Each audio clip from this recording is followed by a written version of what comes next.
I was just feeling really low one day. I don't know if I'd been crying or what. It was a bad day for me, and I just pulled up the video of Graham talking about Alex Drummond, where he goes, "I can't stay quiet in a world where Alex Drummond can be a lesbian. That is nuts." And the way he said nuts and the look on his face, I was like, we're gonna be okay. I'm gonna be okay. And I just rewatched that. I sent it to my only friend that would listen to me gender critical spiel, and it really did help me be like, yeah, I'm a lesbian, and that's nuts. It's nuts. So thank you for not staying silent, Graham, and I'm sorry if I butchered your accent.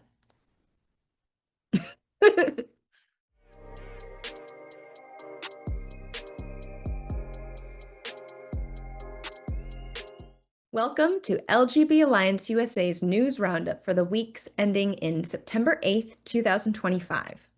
Today we will cover the following news stories: GLAAD's financial downturn, California's ongoing sports dilemma, an African country criminalizes consensual homosexuality, and Graham Linehan is arrested for tweets.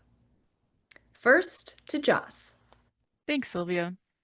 Starting off with some interesting news about GLAAD and the organization's exorbitant spending. Last year, Emily Steele published a report for the New York Times titled, "A Pattern of Lavish Spending at a Leading LGBTQ Nonprofit." GLAAD paid for its chief executive to fly first class, rent a Cape Cod house, and remodel her home. It may have violated IRS rules. You may also recall that we reported on this story during our weekly news roundup for August 2nd, 2024, and it'll be linked in our show notes if you want the full scoop. Well, it seems some of the excess may have caught up with the organization given information from their most recent tax filings. Seems that the org's revenue dropped from 25.3 million down to 13.6 million, a 46% drop, while the costs of fundraising jumped from 2.5 million up to 5.2 million. Further, Sarah Kate Ellis's controversial compensation package is down 17%, from 816,000 down to 674,000.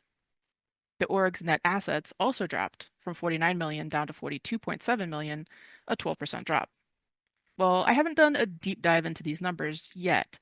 It would stand to reason that the data for the current business year may be much worse for the folks at GLAAD, since the data is predating the dismantling of the DEI programs that help fund orgs like GLAAD. It'll be interesting to see what happens to these orgs as more scrutiny is applied to their business models. Moving now to California. Jurupa Valley High School's girls volleyball team saw its scheduled matches against Rim of the World High School on August 25th and Orange Vista High School on August 29th forfeited after both opponents cited the presence of A.B. Hernandez, a trans-identifying male on Jurupa Valley's female roster. In a statement, the Jurupa Unified School District clarified that the decision to cancel the matches were made by other districts and emphasized its legal obligation under California Education Code 221.5F to allow students to participate on teams consistent with their gender identity. The district cited guidance from Attorney General Rob Bonta and State Superintendent Tony Thurmond and said that it was actively working to schedule replacement opponents so its athletes could play. This marks the latest in a series of forfeits tied to Hernandez's participation.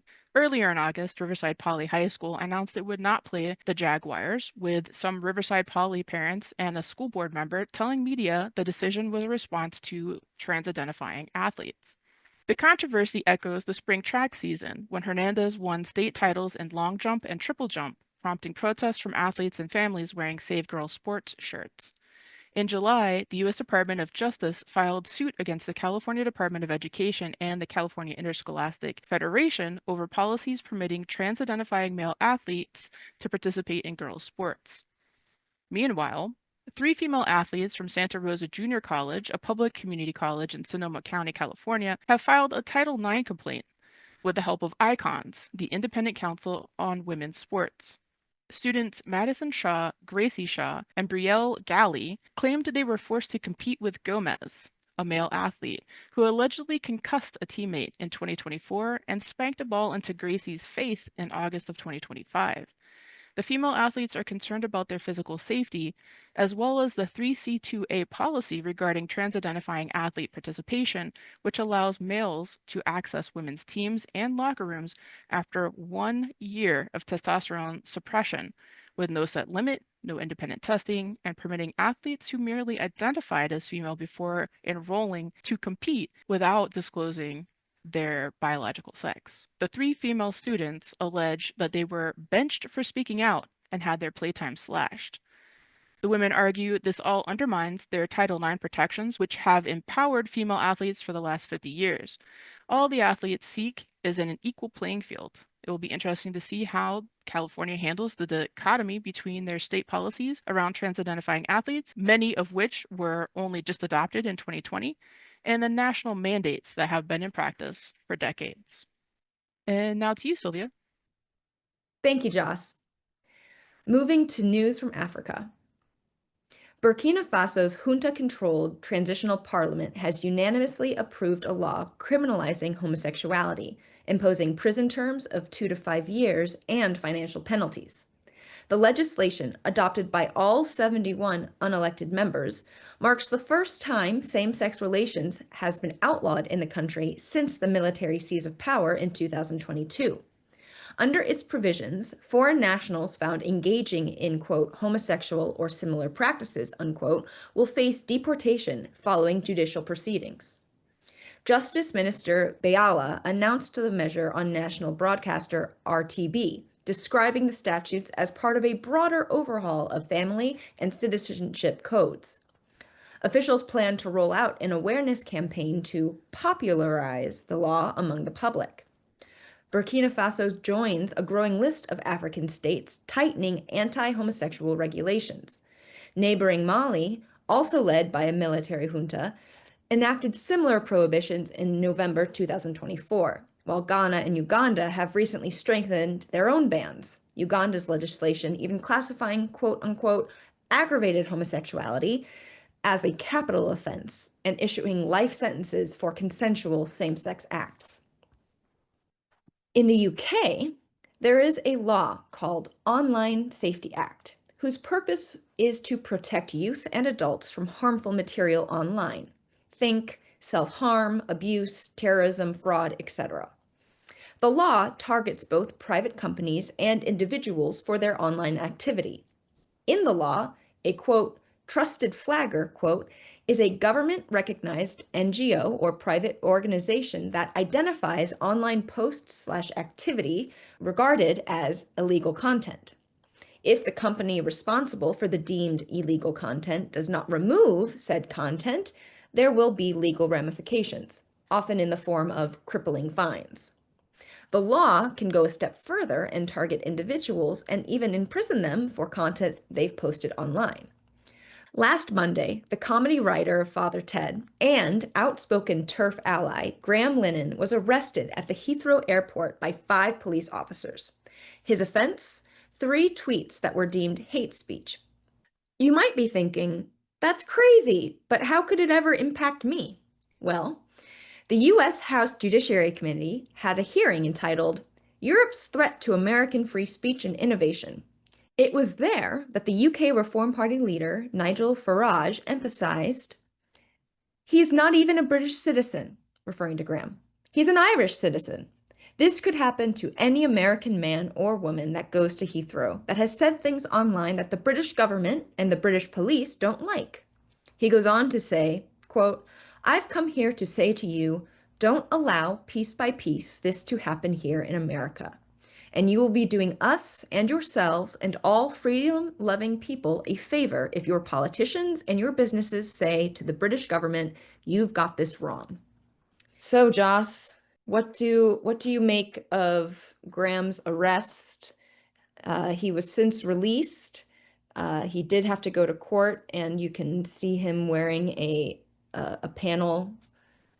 He's been really standing up for women and particularly lesbians for a very long time now. And Graham, if you're watching this, I'd like to give you a personal thank you. your video where you said calling a man with a panas a lesbian is nuts. And that little clip of yours about Alex Drummond helped me through some tough times. So thank you, Graham. I can't write comedy in a world where a bearded man, Alex Drummond, can go into schools and tell young girls that he's a lesbian. I can't write comedy in that world because that is nuts. And not only nuts, but offensive, confusing to kids, confusing to young lesbians. You know, how can anyone ignore it? You can't ignore it. It's so wrong. It's wrong. It's the wrongest thing. Anyway, Joss, what are your thoughts about all this? I think it's madness. It is absolutely madness that anyone could be arrested over tweets. And of course, we know this isn't the first time that this has happened either. There's a number of women that have been arrested for the same thing. And so yeah, it's fantastic that Graham is so outspoken. He has been one of those key people in this movement from the very beginning, also being canceled early on and having to be taken off of Twitter and then come back to Twitter. It's just the whole cycle of it has been it feels very authoritarian all around the way. And here we are now with him actually getting arrested. It's madness making. And we can't do something like that here in the United States. We have to protect our freedom of speech. And it is wild to think that a United States citizen could potentially get arrested if they go visit the UK for things that they've posted online. That I think that concept is so foreign to United States citizens because we have that First Amendment, which I think is one of the greatest things to exist, truthfully, because without freedom of speech, it's so easy to lose your rights and to just fall into authoritarianism. And I wanted to make this point too, that Nigel Farage mentioned that this law was put in place by the Conservative Party. It was actually not the Labor Party, which is kind of like the Democrats over here, but it was the Conservative Party that put this into place in the hopes of protecting against child abuse or fraud or just, a well-intentioned thing, perhaps, but it's now getting weaponized. And it can get weaponized by either side. That's the thing about authoritarianism is that it's not left or right, it's authoritarianism. And it's important to call it out no matter who's doing it, even if it's your own people. Yes, yes, you've said that so perfectly. Like we can't condone this. I don't know really UK law well enough to know what they could even do to correct this because it has, like you said, just been weaponized so much.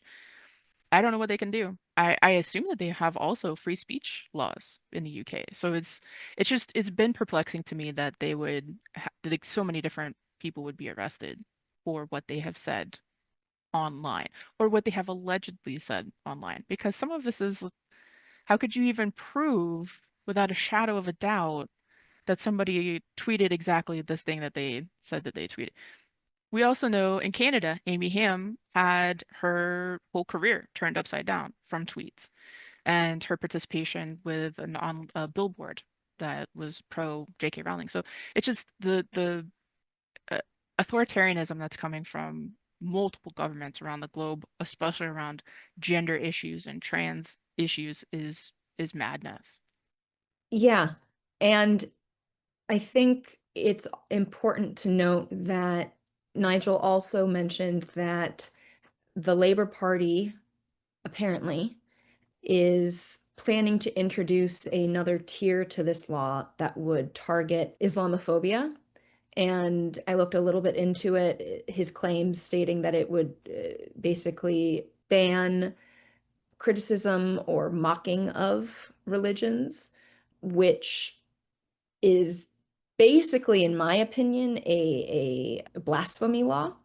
And at that point, then it becomes very difficult to say like if the religion is aggressively anti-homosexual, to say, that's a backwards way of thinking. That could potentially be illegal speech if it's considered, offensive or critiquing or mocking of the religion that is blatantly anti-homosexual. They have not put that into place, so and I'll have to take Nigel's word that it's in the air, but I think America, is a very religious country, or the people of America, many are very religious and would probably not be against there being, a law against burning of the Bible, let's say, or of making fun of the Bible, which, yeah, is just, thank goodness we have the First Amendment. That's a curious point too, because how would that shake down if it was the religion or the First Amendment? That's a really interesting thing to think about.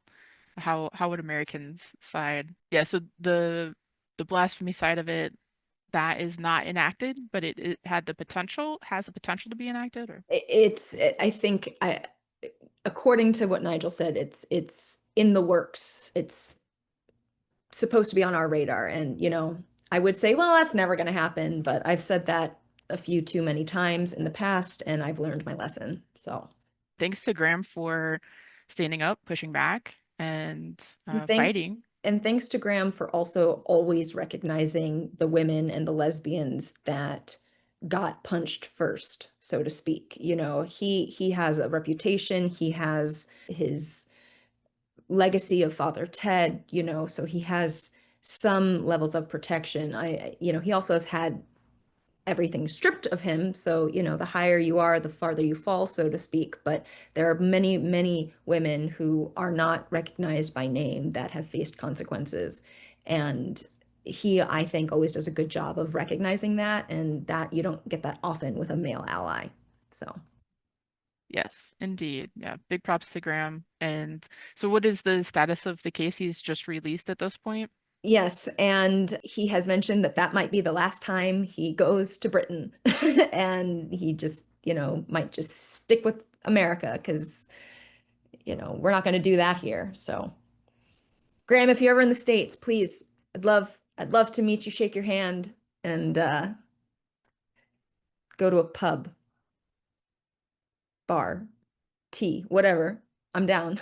You just have to like super turf it up and then go over and see if you can get arrested. And then, Yeah, I was thinking, I volunteer as tribute. I will yeah, go to the UK and maybe, I'll just make a few more videos of Kavina or something. that's it. That's what's up. That'll get me arrested for sure. And then we'll really have a fight. Yeah. Yeah, I love I it. was wondering, do you think our president will get arrested if he goes to Britain? Huh. That's a puzzler. I w- it Because would be I don't think they would dare, but which is also interesting because then it's basically like this law only impacts people who can't fight back or who aren't the president of the United States. I don't know.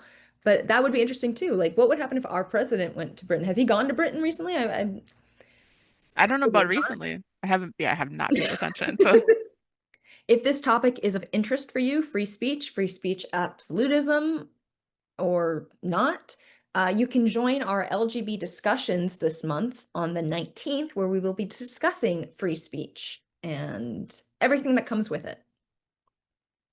yes, yeah, please join us for any of our meetings. It's all on our event calendar, lgbausa.org/upcoming-events. So check out our website and join us for some meetings. That would be lovely. Well, and on that note, we'll see you in the next one. Thanks for being here. Make Thank sure to you. like, share, subscribe, comment, all of those things. And we'll see you in the next one. Bye. Bye, y'all.